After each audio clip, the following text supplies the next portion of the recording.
Hi, Cynthia. How are you? Good morning, sunshine. Good morning. I'm listening to our theme music, and I'm feeling like it should be in the early evening, and we should be having martinis. It's very WandaVision first 2 episodes kind of thing. I haven't seen WandaVision yet. I'm really looking forward to it. I'm hearing great things about it. You need to. It's amazing. And for anybody who is a fan of music theory, pay very, very careful attention to how the theme song evolves.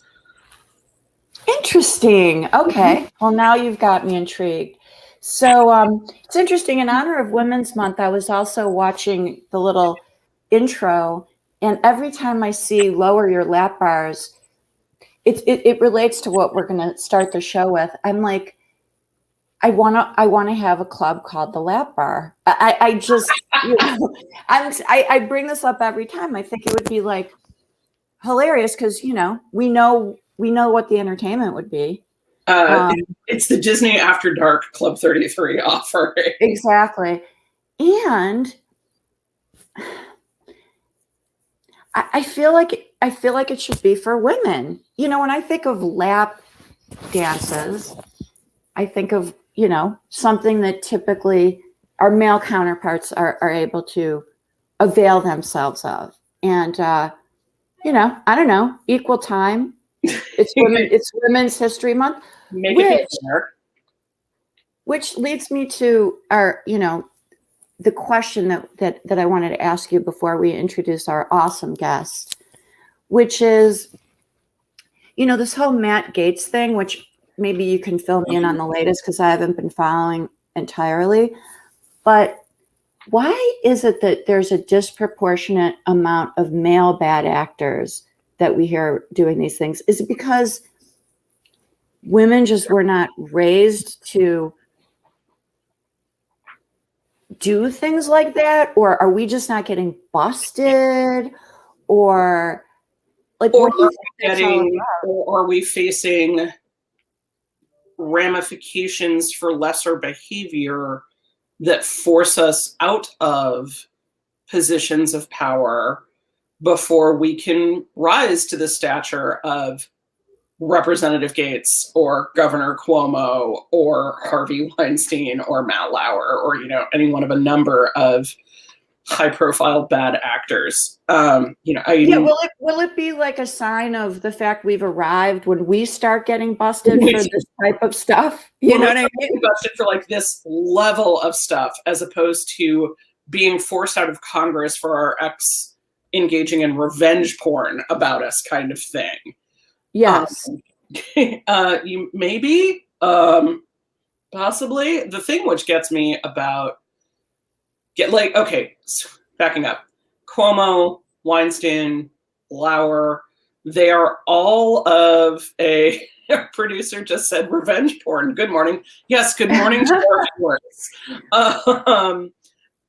Those are men who had risen to positions of seniority, who had decades of potentially bad behavior. In the case of Weinstein, we know it's decades. In the case of Lauer, we know it's decades. In the case of Cuomo, we're still finding out. The thing which gets me about Gaetz is he's so much younger, and the sheer audacity to think you're gonna get away with this and that you're not going to be held accountable, and that the behavior you've engaged in is, or are accused of engaging in, is justifiable or excusable, and just the audacity, as the youngs say.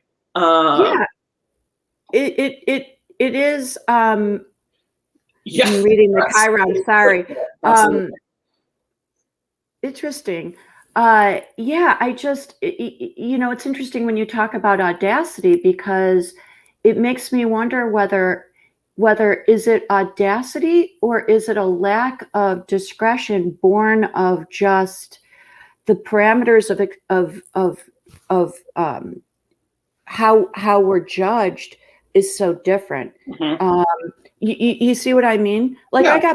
I got busted at Universal a couple times, for some HR things. And what was so interesting, and the reason why I took such issue with it with the HR person, is this was behavior that I witnessed male counterparts engaging in all the time. And I was told by this individual it was because I was a woman, believe it or not, and because I was a lawyer, that I was expected to act differently and set a different tone. Now, this is almost 20 years ago, right? But it does make me wonder whether, is it audacity, or just do certain people just not think about it because they don't think they're going to be judged as harshly? I don't know. They're not going to be held to the same standard, or they're not going to be held Exactly in the same way, which leads beautifully, actually, to our guest today, because our guest is someone who I have literally been in a room with and witnessed them being told that they were too loud when the men in the room were way louder than her. Oh, okay. So before we meet Traci, I just wanted to let you guys know something that's happened on Facebook. Actually, let's introduce Traci. And then if Traci doesn't mind, I want to tell a little quick Facebook thing that relates to all of this, which has been fascinating. Okay. Bring on Traci. Hey. Hi, Traci. Hi. Thank you so much for being on our show. Live and from New York. For being so, what I know is going to be so real, because you are a real person, and we really appreciate your authentic and your authenticity and your transparency. But I just want to mention something I observed on Facebook, because I think you guys are both going to relate to this, and it's going to tie beautifully into how we're going to start our talk. So I posted this thing on Facebook that I saw someone else post, and it said, "Here's to the girls whose report cards growing up all said, talks too much," right? So it was really interesting. So I posted it and I shouted out, "What's up, sisters?" Right? Almost everyone, every female on my Facebook page is going, "So me, oh my God, so me." And I'm like, it was this just this thing where girls were supposed to just shut up? That it's not just us, like we're blabbermouths, but that just across the board, girls were supposed to shut up? Because why are all these women saying, "That was me, that was me, that was me"? Like, everyone. So what do you guys think? I mean, for me, when I decided that I wanted to go to Smith College, which is a women's college, my point of view is, well, I don't need to go to women's college because I can just speak up whenever I want. People always say that I'm too loud or talk too much. But I realized when I went to an all women's college that actually there is a difference. Like, no one was too talky. Nobody was too loud. It was really weird, because I just thought that was like the norm. But I was with this group of women that were all like, "Yeah, you're sisters. Hey, sister, good for you." Isn't that interesting? And so it makes me think about looking back at messages that, for example, I got growing up, which is, "You talk too much." And then I think, if I were a boy, would that have been on my report card? Or would that have just been, I don't know. Well, of course, he's enthusiastic and engaged. So I've got a 17-year-old, and for second grade, we switched them out of public school and into this private pre-K through 12 school, and they've been there ever since. And I remember vividly, second grade, fabulous, fabulous teacher. There were 3 classrooms, and there was another family that had started the school at the same time as us, and their daughter was the same grade as our kid, and she was having an absolutely miserable time. And a big part of the reason that she was having this absolutely miserable time was there was a kid in the grade who was known to have behavior problems, was known to be loud and distracting and interrupting and demanding attention and getting physical and stuff like that. And the girl kept getting seated at sort of the groupings of desks with him because she was so quiet and so obedient that it wouldn't exacerbate a situation. She would still sit there, put her head down, and get her work done. And the teacher thought this was great. And the daughter complained and asked to be moved away from him and was blamed by the teacher that part of her job was to help keep her fellow student in line. And the parents were like, no, that's not how this works. And this is a wealthy, elite, largely white private school. And when we look at the data on how children are treated in public schools, not only do we see this disparity between girls and boys and what behavior is rewarded for boys and not for girls, talks too much, but we also see a disparity between white girls and black girls. So if you think it was bad for us as little white girls in school, little black girls suffer consequences at a far higher rate. I think, like, if I'm remembering it correctly, they are 4 to 5 times more likely to have an in-school suspension or an expulsion by 6th grade than a white girl. And that those repercussions, they follow you through your educational experience. They deprive you of educational opportunities. You don't get tracked for the higher classes. You don't get good letters of recommendation. You're tagged as the problem child. And so bad for us, worse for girls of color. Really fascinating. So Traci, when you were in that situation that Cynthia's describing, how did you handle it? You know, luckily I had parents that actually were so supportive, but it's challenging. I see it more, I look back on my history, like of the person being talked too much, and I now look at my career and I think, oh, this is just a repeat of all of that. Like when Cynthia said, oh, you know, Traci has been told she was too loud, but literally the 2 men in the room were pounding their fists and screaming at each other and cursing at each other. It's weird that it's followed me. Who told you were too loud? Like who in the room had the audacity to literally turn to you and say, shh? I can't remember who it was, but I think it was one of my colleagues from my team that said it.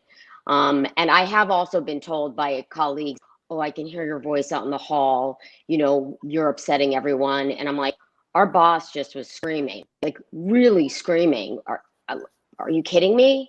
Because I'm passionate, you know, and that's something I found that as a woman, the talk too much thing also is about being passionate and having an opinion. And, you know, I talk with my hands and I have a lot of energy. I'm like, I'm not screaming at you. I'm just having a conversation with you and engaging. So I just feel like it's followed me. And when we talk about the authenticity of showing up every day, I think that affects you as you get older even. Like I even have that problem today. I know that Cynthia texts me sometimes in a meeting is like, Traci, don't say you're sorry. You know, because I still have that feeling of, oh, maybe I shouldn't be having this opinion, even though I'm the leader in the room. Oh, wait.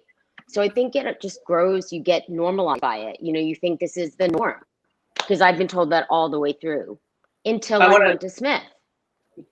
I want to really quickly pick up on something that you just said, Traci, and then if you can tell viewers sort of about your career arc, because your career arc is absolutely fascinating post-Smith. Sure. Also, yay, Massachusetts colleges. So to particularly our younger viewers, you just heard Traci cop to something huge, which is on more than one occasion, I have been in meetings with her where the first words out of her mouth before she says something fucking brilliant and on point and super germane to the discussion and valuable, I'm sorry. And she is not kidding. She will get a text from me within 20 seconds of stop apologizing. Even as women who have been in the industry or been in our careers for 15, 20, 25 years, there is often this pressure to apologize for taking up space, physical, verbal, intellectual. And even we, badasses though we are, it is really easy to slip back into those habits from high school and college of talks too much, be quiet, apologize, what have you. And we call each other out on it. Traci has also told me that was really smart, and you should not have couched it, like pulled your punches the way that you started to. I find myself consciously recognizing that before I say something, I'm qualifying it immediately before, to almost dispel the power of it. And so, Traci, forgive me, because it's so important that we hear your background and everything, but I have to ask our younger producers, dare I point out the fact there's an age difference. Do you guys in your generation, are you still experiencing that as women, that your peers or you are apologizing for statements before you make them or qualifying them? Is this a generational thing? Please hold while our producers add themselves. It's definitely not a generational thing. Anna just wrote in our group chat like that she deletes words like just and other qualifiers out of emails. I've definitely presented my work starting with, sorry, I didn't get this to you sooner, even though I did get it to them before they wanted it. Even when you go above and beyond, you'll still apologize, or at least in my experience. And how has your experience been with that? You're muted. Everybody gets how poignant is that Anne is muted right now? That's more of a producer thing and less of a I'm a woman who feels that I need to shut up thing. It wasn't a Freudian move. It's a Hello Right, Kitty. exactly. Hello Kitty has no mouth. Right, yeah. No, I mean, I apologize for everything. And it's funny, it's instinct. I almost said, oh, I'm sorry, I was muted. Like, again, it's part of who I am. And it's something I'm trying to shed, because in a professional setting, especially, apologizing will lessen the impact of your work. And I never want to do that. I don't want to see that happening to other young professionals. So shaking that habit it's really important. It's been a goal of mine. This is fascinating to me. So Traci, one more thing before, and then I promise you I'm going to let you talk. I'm going to reach out to some academics because I want to really understand this phenomenon. I want to understand where this comes from. And I want to see what steps are being taken either within the educational system, within the corporate system to eradicate this, because this terrifies me. I really thought hopefully it was a generational thing. To hear you guys say it's not really makes me wonder what's going on. So Cynthia, it's on my list to go out to someone who studies these gender communication issues and ask them to join our show, because this fascinates me. We've got to end this. We have to stop this. So with that said, I'm so sorry, Traci. I've been talking too much and I'm being too loud, and I'd like to introduce you and hear about you. Tell us about you and where you come from and your journey through the industry and all that good stuff. Well, Wendy, I admire you and Cynthia. You never talk too much, and I always learn something, so I'm cool with that. Briefly, I'm Traci Klainer, and I kind of, when I talk about my career, I talk about it as how I redefine success throughout my years. I've been in the business about 30 years, actually. I started as an actress when I was a teenager, went to college and realized I wasn't a great actress and decided to be a lawyer and use my acting skills, I guess. And nothing personal, Wendy, actually. And then I fell in almost literally to lighting design because I can't remember the person when I was at Smith College, like I said. who said you should take lighting design, because I still loved theater and I was taking government classes and theater classes and ended up being a double major. And so what I did was I took a lighting design class. I loved it. I started assisting my professor when I didn't have enough classes I could take. I went over to UMass because Smith is a 5-college consortium where I could go to 4 other colleges and get merits or points for my degree. And so I started taking graduate level classes. And at the end of my years there, my professor, who is to this day still the chair of the UMass theater department and a kick-ass woman, if you want to talk to an academic about being in 30 years of academia and in the arts, she said, you're going to grad school in lighting. And I said, nope, I'm going to law school. And she said, nope, you're going to lighting graduate school. So we had a big fight and I ended up at NYU to cut this short. And I got my master's at NYU right out of Smith. My dream and my definition of success, rather than being a lawyer, was winning a Tony Award. I really wanted to do commercial theater in New York. I'm a New Yorker. Graduated, became part of the union, assisted on Broadway, designed off Broadway, on Broadway, regionally, all over the world. I somehow again fell into museum lighting, which was because I was working with a gentleman called Don Holder, who did The Lion King, Tony Award winner. And he was doing a 150th anniversary tour of the Smithsonian and asked me if I would do it. And I said, sure. I needed a job and I was assisting him. So I ended up loving being around artifacts and realizing that lighting wasn't just about a proscenium, but I wanted to tell stories with light. And that was my tagline, actually, when I started my company. So I spent 9 years at the Guggenheim while I was designing theater, and then started my own company that ended up being a woman-owned business that I ran and was founded and was the CEO of for almost 18 years, actually almost 19 years. Where we did museum, architectural, live event, lighting design. And I found myself to wrap this up. And so redefining success for me was I had theater, Tony Award. Then it was, I was working at the Guggenheim. And then it was my company. And my company, actually, we did the National Museum of African American History and Culture. We lit that museum. And that was like mind boggling. Like I got to do a Smithsonian. It was a big definition of success. And then finally, I realized that a lot of my clients said to me, you ask questions that no other lighting designers do. And again, the talk too much thing maybe. And I'm like, well, I don't know how to do this without asking these questions. Otherwise I might have something bigger to say. And I was part of the TEA and my advisory board of Harry B. Daughters, and I went to IAPA and all these conferences. And I realized that as I spoke to colleagues, people were like, yeah, Traci, you do have something to say. It's in lighting or however you want to tell stories. So my travels took me to an IAPA where I started talking to colleagues saying I wanted to make these transitions.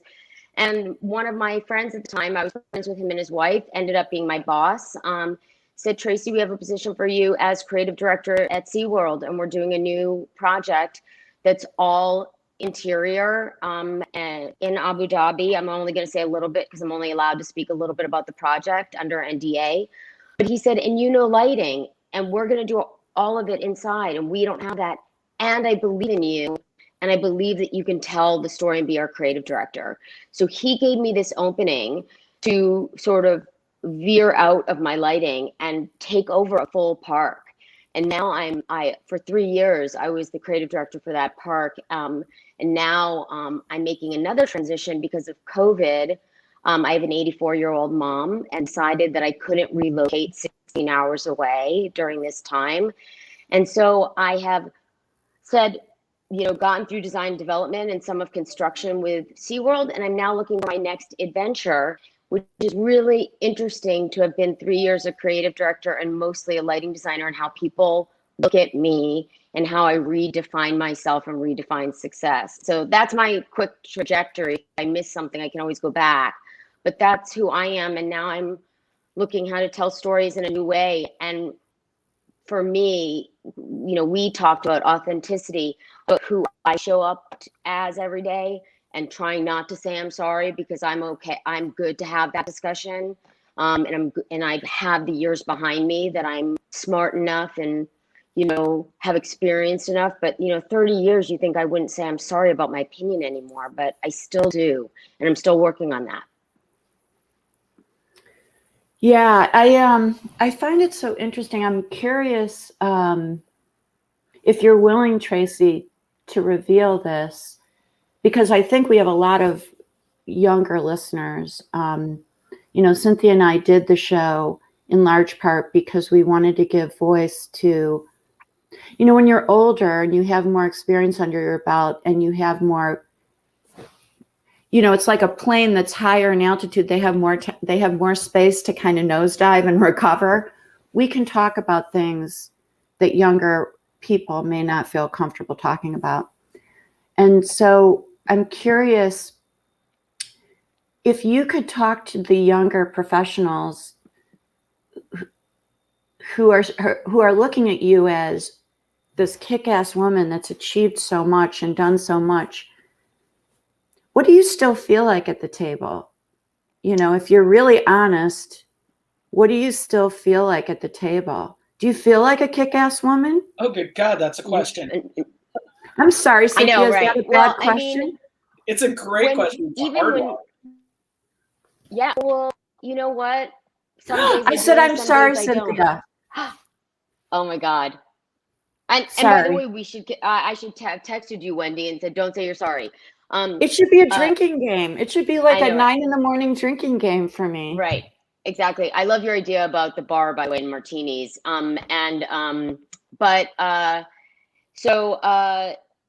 don't. I try to show up as that kick-ass woman, but I don't every day. And it would depend on the time of the day, the time of this, moment of the discussion. Because even talking to the two of you, I'm like, how am I here? Why did you guys ask me? Because I think of you two women as like incredibly successful in their careers. And I go, wow, is this my group of friends and women? So it's not that either one of you have ever made me feel any less. It's that I look at myself and go, wait, am I that person? Am I allowed to be at the table with these people? And I think for a year at SeaWorld, I did not feel at all comfortable. I was like, oh my God, I absolutely shouldn't be here. Why did somebody believe in me? And it wasn't until the very end, I actually caught myself before I actually departed. I would say, well, I'm sorry, and then I was like, no. And I said to the whole room of people, no, I'm not sorry. Actually, what the right answer is this, because that's the story that I've been building for 3 years as creative director. And I tried to support myself from within, as 30 years a professional, I still show up on days and I don't feel that I deserve to be there, but you do. And you just have to keep working on it, and it's okay. And as a younger woman, I think it's hard to feel like you too can have a voice. And it's about making sure that you're not afraid to have a voice and to talk to others and see that it's okay to sit at the table, that you deserve it. The perils of imposter syndrome. And Traci, you said something really important and profound in talking so candidly about, there are days that you show up at the table. And also, I also have that moment of like, wait, I am an equivalent of these folks. I am considered peer group. What the what? So it happens to many of us. And I think one of the things that I really try and intentionally model, particularly for younger team members, is that copping to not having all the answers or being completely rock solid confident in the decision path that you're going down and pros and conning it live time and soliciting opinions and insight and other data is not a sign of weakness. It's not a sign that you don't belong. It's a sign that you are making sure you've got all the information you need to make a good decision. You're building buy-in, you're building cohesion amongst your team.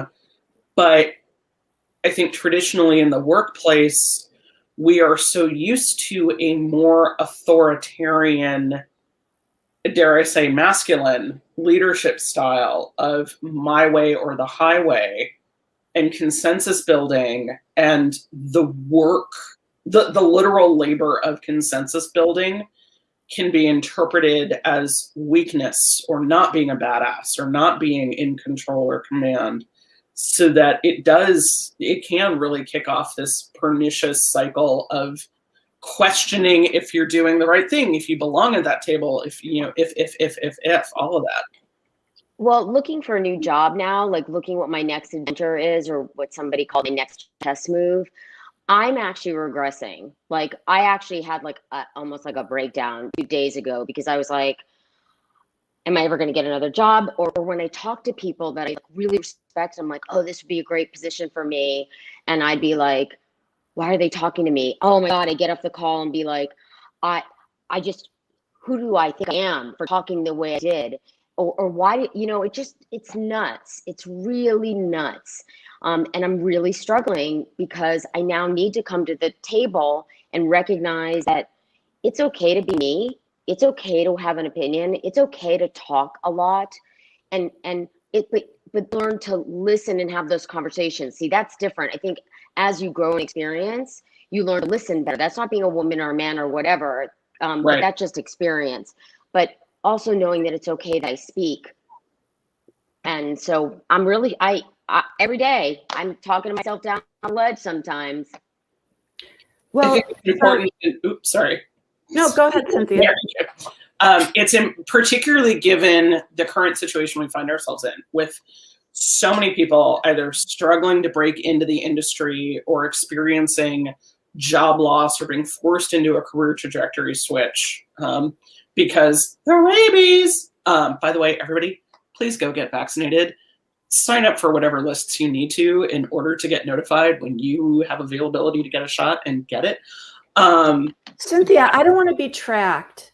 Don't force people to get vaccinated, because the chip, it's not like my phone's tracking me, so Exactly. I don't need a chip inserted in my body. It's not like Target doesn't geofence you when you're coming to pick up your stuff. Exactly.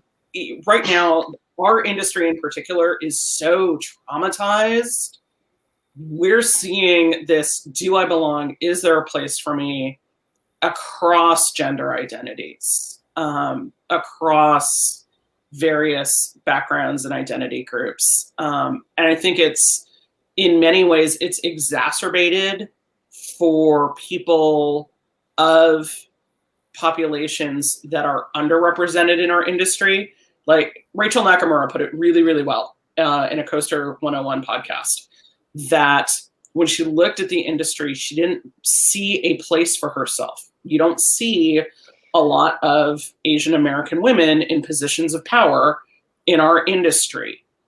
And things are so bad in our industry right now that if you are of a historically marginalized, oppressed, or underrepresented population, it is even harder now to see a space for yourself in this industry. But everybody is like, do I belong here? Do I have the chops? Do I have what it takes to get through this, endure, find a new job, find my first job, all that. It's just, IAPA is going to be like the biggest fucking lifetime therapy session for a week. I'm like, please get Kleenex and Advil and Tums as sponsors, because it's going to be stupendously emotional for a lot of people.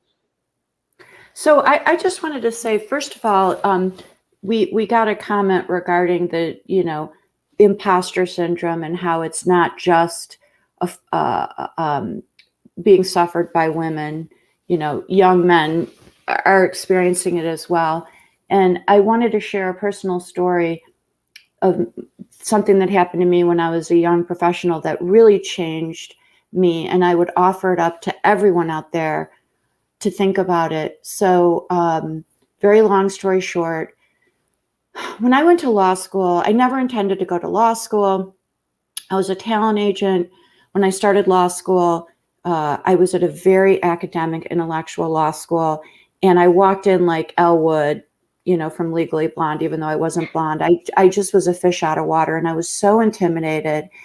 And by the time I left, I felt that I belonged there, and that it was okay for me to be me. And then I went to a big corporate law firm, and I got the same flipping message from a senior female corporate partner who basically took me out to lunch to give me advice as to what to do, what not to do. Don't ask questions. It makes you look stupid. Don't reveal your figure with the way you dress, yada, yada, yada. And I went back to my office and I cried hysterically because I felt bad and I was going to fail and whatnot. And I went to a confidant of mine who was a male partner, and I just bared my soul. And his response to me was, you know what, Wendy, you be who you are. And if you can't succeed by being in this environment, by being who you are, then it's not the right environment for you. And the minute I felt empowered to be who I was and walk into someone's office, wacky Wendy, with my figure revealing clothes, they weren't inappropriate, but they showed my waist, whatever. And I asked questions. I was received so much better because I was more powerful, because I was being who I was. I wasn't wearing someone else's skin. I was being who I was. And I think that the mind F with this whole thing, when you start questioning yourself, it becomes a self-fulfilling prophecy. And I would really recommend to everyone out there that be who you are. You are your most powerful. You deserve to be who you are. And if by being who you are, you're not getting traction, you're not succeeding, then, and Traci, this gets to your redefining success narrative, then figure out where to go, where you could be true to yourself and be successful. You will be more powerful. You will be. And I just want to instill that in all young people is just be who you are. And so with that in mind, I want to get back to audacity, because to be who you are, to have the self-confidence to say, this is who I am. Now, of course, I can modulate some of my behavior, and I can be sensitive to the environment, and I can be smart, right, about navigating. But at my core, I am who I am. There's an audaciousness to that, right? And so I'd love to get back, Traci, to you. The duality of what you're expressing is fascinating to me. On the one hand, you get in your head and you do this, even at your stage of your career, like, I'm never going to get a job again, blah, blah, blah, blah, blah. Yet, somehow, you've still remained audacious, right? You've still gone into meetings and not zipped it and spoke your mind. So where does that come from? Is it just you can't help yourself? It was just the way you were raised and no one could tell you to stand down? Or do you do a mental thing? Or what is that for you? I do think it's partially my genetic code as a Russian Jew with a father who was a professor, and I admired getting up and talking all the time, like without notes. And he always said to me, I could do whatever I wanted to. Mom and dad both were that. Again, I was really privileged. But I don't know. It's just something in my belly, like a fire in my belly, that I want justice in the world. Like that is truly where I feel. So when I see wrongdoing, I can only be quiet so long. So it's also about who I've decided to align myself with, friendships, colleagues, like you said. The two of you as my friends, I have great sounding boards, and I try to mentor for that same thing, because without people that you can go to and sort of bounce ideas off of, because sometimes you think you're crazy. So I have besides the two of you, a really good friend that I've been talking to recently, who I said to her, you're so happy in your job and you're so confident and you never come off conceited. How do you do that, you kick-ass woman? And she was like, you know what, Traci, I finally found the place I fit. I found the job that I love, that I wake up every day feeling I can be who I am. And so I try to be honest, Wendy, and ask questions to others, like what you're saying to younger generations. I try to make sure that I do check-ins with people, male, female, from all different places, so that I know that I'm not crazy. And I have mentors of my own that I've been working with in this stage, trying to work it out and remind me that it's okay to be me. So I don't know if that answers your question. I want Yes, to. go ahead. I want to bring up for our viewers 2 important things that I think you need to know about Traci's and my relationship, because they demonstrate the power of audacious authenticity. I met Traci because she barreled, and I mean barreled, up to me at the end of a talk I gave at IAPA on the Trends and Innovations panel, because I was talking about Sleep No More, and I referred to it as being based on the Scottish play. And the first thing Traci ever said to me was blurted, like word vomit, "You called it the Scottish play. I want to know you." I was like, okay, who are you? Great. Thanks for catching that. I saw a lot of blank faces, and that she made no bones about it. You seem to say, "I want to know you." And she totally hounded me, and we went for coffee, and look at us over a decade later, kind of thing. But many, many years later, Traci and I had this standing joke of, we literally were not allowed to be in the same place, because every time we planned to get together for coffee or drinks or what have you at a conference, something would happen. We'd have meetings, schedules would change, what have you. Until finally, when the American Alliance of Museums conference was in St. Louis, she snagged me and was like, "I need to have lunch with you." And there was something radically different about the way she said it. It was not a, "Let's catch up and have drinks or coffee." It was, "I need to have a really deep conversation with you. Can we go for lunch?" And it was a conversation about job opportunities and career path and redefining what success looks like and how painful that process can be. And it is 100, I want everybody who's watching the show to know, being that authentic and audacious to say to your peers, friends, mentors, "I would really benefit from some of your time. I need some of your time. Can we talk?"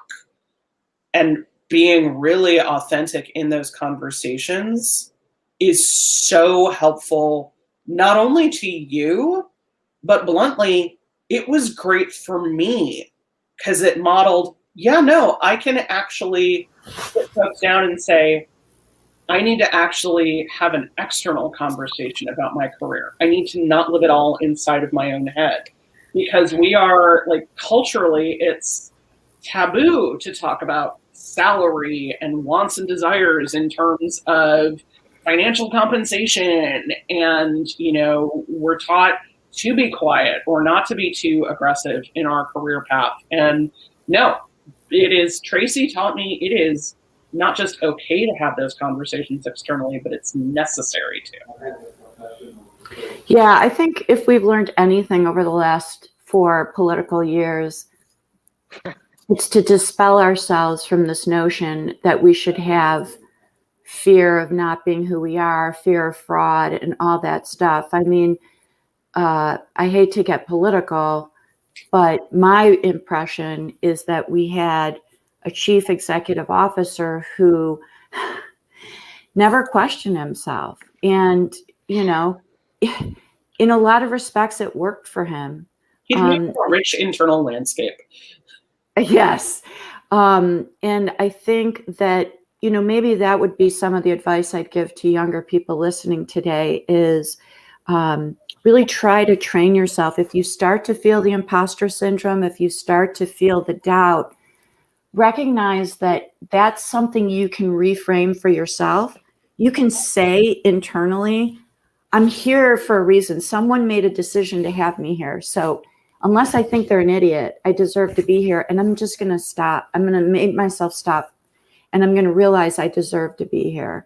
I think we have to exercise that power within ourselves because it's just, and I will say to anyone out there who looks at me as Traci does, again, I question it, is this woman that is successful and all this stuff. if people out there don't think that I don't show up to meetings with self-doubt, that I don't ask myself, you know, why have I not achieved more? Or that I every fucking day, you know, I don't deal with this.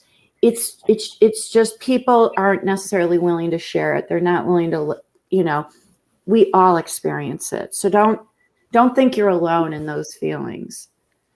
I told Kelsey to Kool-Aid Man on in because I know she has questions, and you brought up younger generation just now, Wendy. So Kelsey, you have questions. Yes. One of my main questions was, how do you determine where to draw the line between your professional personality and your authentic personality, especially within themed entertainment where it's so playful? Wow. First of all, mind-boggling question and great question. I struggle with that. I want to hear what Cynthia, Wendy have to say before I jump in. Speaking as someone whose Twitter handle until this year was Chicago Wench, which has been my online name for like 2 decades. And, you know, it was the Blue Loop is citing me for the Museum 50 influencer. Okay, I actually have to change my Twitter handle to Sin Sharp. Okay. Yeah, so that's the thing. I'll be blunt. I have a brand, and that brand is being completely willing to flip tables and set shit on fire around issues that people don't like talking about, and challenging the status quo. It is where do you draw the line? That's a really hard question because it has changed as I have gained seniority. There is a level of playfulness and friendliness that I cannot have with 25-year-olds at my office because I am an authority figure. You know, I'm you know, executive level. Can't do that. I have gotten, and it has changed a lot in the past year. I have gotten much better at saying no to things over the past year than I had ever been before. And I think it's not, Kelsey, to expand a little bit on your question, it's not just about, you know, persona and professionalism, but it's also work life, because the field we work in is fundamentally play and leisure. And so it really blurs if you let it. But Cynthia, but just for your question though, so showing up as your authentic self, I think I'm always my authentic self. You know, I feel like the ones I when you say about your brand, I totally agree. Like, you are that woman, but knowing you personally too, you are who you are at your core. Like, you never change. Like, you have that heart of passion and gold and, you know, support. But that's what I think. So you show up as yourself. You just, like Cynthia says, that as you get to a position where you're a leader, you just have to be careful that you are doing the right thing and walking the walk and leading in a way. But I think you always show up as your authentic self, because a coach that I'm working with said, you can never change your personality, who you are at your core. You can change your behavior. So that's what I think, is that I'm conscious. You read the room. And then but you always show up with your heart and your soul, who you are. I totally agree. I was just going to say that one of the things I've gotten better doing, Kelsey, as I've gotten older, is being more empathetic about the room. So one of the things I noticed when I was younger and candidly lacked maturity, you know, and just life experience, is for me, it was really important to always be authentic, right? Because I was always fighting to be heard as Wendy, you know, like it was critical that I was taken for who I felt I was. But I think there's some hubris in that, because it fails to acknowledge in a room when you're communicating with people that maybe showing up as who you really are is maybe offensive to someone else, is maybe invading their boundaries, right? What they think is comfortable for them. And so what I've had to learn is calibrate that and be more empathetic about who else is in the room. So I think that's what Traci is saying, is always stay true to yourself, but do it in a way where you try to understand where other people in the room may be coming from, so that you calibrate some of, because otherwise it's a little, dare I say, it's a little selfish to say, I deserve to be completely who I am in this room, and you take it or leave it. You either like me or you don't like me, because it fails to honor. It's like, I'm going to get all LA, namaste, the light in me honors the light in you. If I'm going to honor the light in you, I have to acknowledge that maybe my light, I need to calibrate it a little bit. And I think that just comes from some maturity, some learning to really understand other people. So it's a dance. It's not changing who you are. It's honoring who you are, but at the same time, simultaneously honoring the others in the room, if that makes any sense. And I think it's not only honoring who you are and the others in the room, but in a way it is honoring the journey that you have been on and the journeys that they're on. Everybody's got some ish. Everybody's carrying something. Just a lot of times you can't see it. And Traci has had one hell of a journey. I've had one hell of a journey. With time and perspective, I have learned to acknowledge that journey, but also get comfortable with, I am not yet fully realized. I am not yet fully manifested as who I am meant to be. And I'm going to sound like such an old, I kind of want to just milk and cookies everybody who's freaking out coming out of college or grad school or trying to land that first job, or the first job evaporated because COVID or what have you, and be like, today is not the sum total of who you will always be. Who you are, your job does not define you. Your lack of job does not define you. You are on the lifetime of a journey, and it is okay to not be fully baked just yet. If you were fully baked right now, that would be a really bad thing. Somebody said to me, someone said to me, you can be a masterpiece and a work in progress all at the same time. And that's what I think I just heard from you, Cynthia, which is brilliant. You know what, Anna and Kelsey, make a note. I want to do a show on failure. I would like to interview some women who are willing to talk about moments in their life where they failed, and failed by traditional standards, because I think failure is also a loaded term, because I think people would be surprised at some of the moments in my life where they would say, you did what? You were doing what? You were what? And I think it might dispel people of this notion that there's this, as you were saying, Cynthia, that you're baked. I graduate college and I'm baked and everything should fit into place. And if it doesn't, something's wrong with me, right? Because I think people would be really shocked to find women that they look up to, or people, not just women, men they look up to, people they look up to. Failure to me is so undervalued. And I think in, the helicopter parenting, the schools, all the stuff, I think failing is so important to success. And I would love to dispel younger people of this notion that if they're suffering from a sense that they're not achieving something or failing, that they're doomed or they're bad. If anything, it's an opportunity. So let's definitely do that. To that end, Traci, with the time remaining, tell us about some of your pivots, some of those moments where things didn't work out for you and how you recovered and how you made it work for you.